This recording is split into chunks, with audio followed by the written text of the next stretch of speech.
Para terminar con nuestro repaso y notas de esta sección del curso, lo que le voy a dar es unas notas breves sobre el modelo de Burgess, básicamente directo al grano.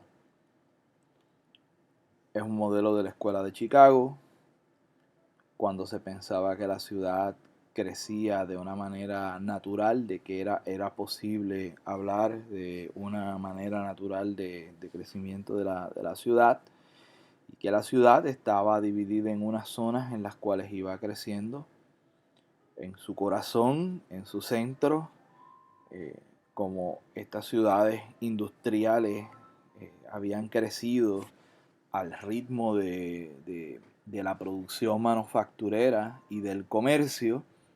Era a partir de ese centro que iba expandiéndose la ciudad hacia los confines de una línea infinita. Cualquier parecido con la teoría del Big Bang y no con el programa, yo no creo que sea coincidencia. Yo creo que en física, en cuestiones urbanas, en economía, la gente va pensando de una manera muy particular sobre cómo se rellenan los espacios vacíos, y cómo crecen unas entidades que en un caso es el universo y en este caso es la ciudad. Y ese núcleo de actividad extraordinaria, que es lo que se llama el Central Business District, el CBD, donde está contigua una zona de producción manufacturera, es la zona, es el corazón de ese crecimiento de la ciudad. Y a partir de ahí, ¿verdad? Como consecuencia de todas esas cosas, y sin hablar de qué vino primero, si el huevo o la gallina, si el CBD o los trabajadores o el CBD y las factorías, pero sí va a haber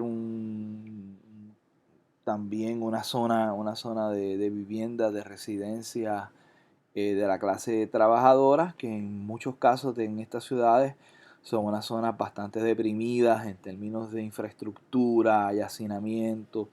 Bueno, deben de recordar todo lo que hablamos sobre el desarrollo de la ciudad industrial en el siglo XIX en Estados Unidos y en Europa, ¿verdad? Y mientras la gente puede y tiene los medios para moverse lejos de ese hacinamiento y de esas condiciones de vida que son deprimentes, pues lo va a hacer, y tienen dos opciones: o irse hacia más afuera, donde el precio de la propiedad es mucho más bajo, o buscar hacia el centro, donde los precios van a ser mucho más altos y también corren el riesgo de encontrarse con la gente de las que uno trata de huir, porque de eso se trata en términos de comportamiento humano. Por lo tanto, la tendencia, y ese es lo que Burgess estaba tratando de articular en su modelo, era que la gente se iba moviendo hacia las afueras,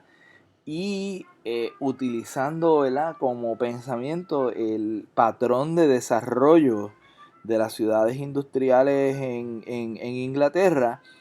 Las clases más altas, las clases más pudientes, una de las cosas que hacían era que se movían hacia las afueras en una zona que empezó a llamarse suburbios, que primero quería decir zona deprimente, suburbe por debajo de la ciudad, menos que la ciudad. Pero el suburbio se convirtió en el asilo, en la zona del exilio de las clases altas en Inglaterra, que lo que hacían era hacer commuting, es decir, venir a donde tenían sus negocios al centro de la ciudad, por ejemplo Londres, haciendo commuting, moviéndose en transportación, no en transportación pública, sino en sus carros de caballos, en sus carretas de caballos, sus carrozas, ese tipo de cosas. Y ese es el modelo que está tratando de articular Burgess, ¿verdad? Fusionando toda una historiografía de la ciudad industrial europea en un modelo articulado que le permitiría tratar de explicar cómo creció una de las ciudades manufactureras y procesadoras de alimentos más importantes de los Estados Unidos, como lo fue Chicago. Y estas son las consecuencias lógicas de ese modelo, como ya he subrayado en varias ocasiones.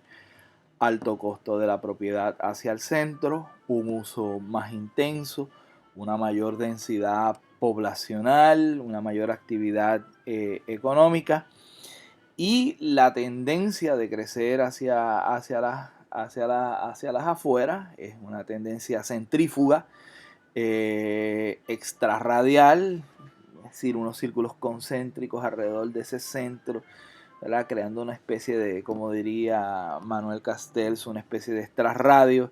Y la tendencia va a ser moverse hacia las afueras, que es un movimiento hacia una escala social más alta, o sea, unas mejores viviendas, hacia unos mejores lugares, en función de esta cuestión del mercado. Y una de las cosas que mencionaba Burgess y que los sociólogos estadounidenses han observado para el caso de su país ha sido como la gente de mayor poder adquisitivo se va moviendo hacia las afueras. Esas zonas con el tiempo, el mercado permite que otra gente de otros sectores de clase, de otros sectores étnicos, vayan ocupando esos espacios y vayan moviéndose, ¿verdad? Ellos en su modelo de la ciudad como crecimiento natural, veía, bueno, eso es una invasión de una especie nueva, y entonces la especie que está ahí tiene varias opciones: claudicar, ocupar otros territorios o básicamente permanecer y dominar.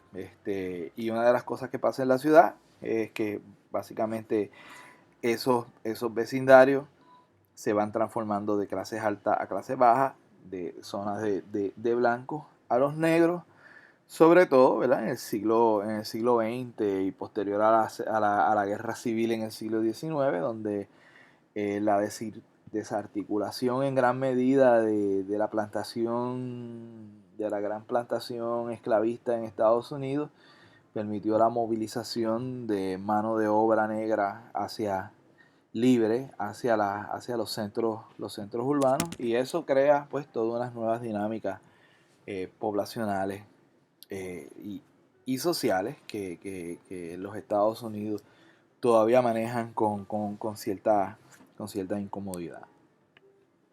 Y bueno, estas son las críticas al modelo de Burgess.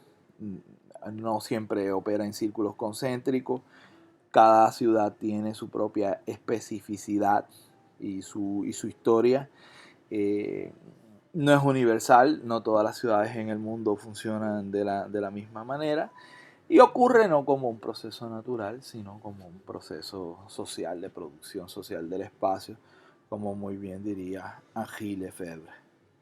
Bueno, y con esto culmino esta especie de repaso y, y de ir señalando y dándole las últimas pinceladas a este asunto de los modelos, que nos permitirá ver con alguna precisión, creo yo, el asunto de los suburbios, de los cuales le he dado ahí una especie de para iniciarnos en ese mundo.